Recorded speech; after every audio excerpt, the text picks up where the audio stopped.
Est-ce que Uber s'y attendait? Ou est-ce que c'était une surprise? Non, naïvement non. Moi, c'est ce que j'ai découvert dans cette boîte, c'est que c'est des ingénieurs extrêmement rationnels qui voient qu'ils ont inventé un système plus efficient, ne comprennent pas pourquoi tout le monde ne dit pas bah ouais c'est mieux, on l'adopte quoi, puisque c'est mieux pour tout le monde.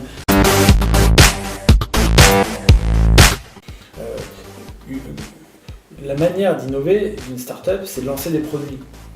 Ça va à l'inverse d'une formation comme la mienne, de juriste, d'avocat, de politique, qui est j'ai une question, je réfléchis à toutes les solutions possibles, quand je suis sûr que j'ai la bonne, j'y vais. Généralement c'est trop tard, ça a changé, mais c'est comme ça que ça fonctionne.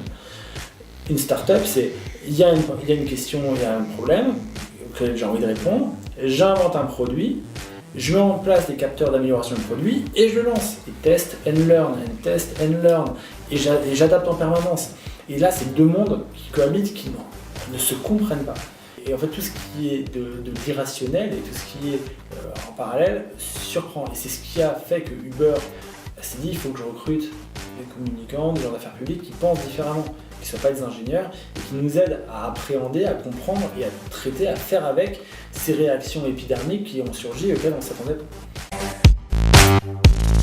Et donc du coup, quand Uber lance Uberpop, c'est pas pour embêter tout le monde en voulant détruire le droit social français. Attendez, un chauffeur, quand il sait conduire, c'est quoi qui le sanctionne? C'est le permis de conduire. Si vous avez votre permis de conduire, vous pouvez emmener 9 enfants dans un minivan pour aller voir un match de foot, pourquoi est-ce que vous ne pourriez pas, dans une voiture telle qu'elle est définie par l'État, conduire une personne d'un point A à un point B en étant payé? Est-ce que c'est logique? Ça nécessite un travail d'équipe. Et s'il n'y a pas eu plein d'inventeurs géniaux de startups qui ont un grain de folie, pour arriver à se dire mon idée de partager les bagnoles elle est bonne et je vais convaincre des gens de me prêter des millions de dollars, des milliards de dollars pour aller au bout de cette idée, pour dire aux gens vous n'avez plus besoin de voiture individuelle que vous aimez tant, il faut avoir un grain de folie.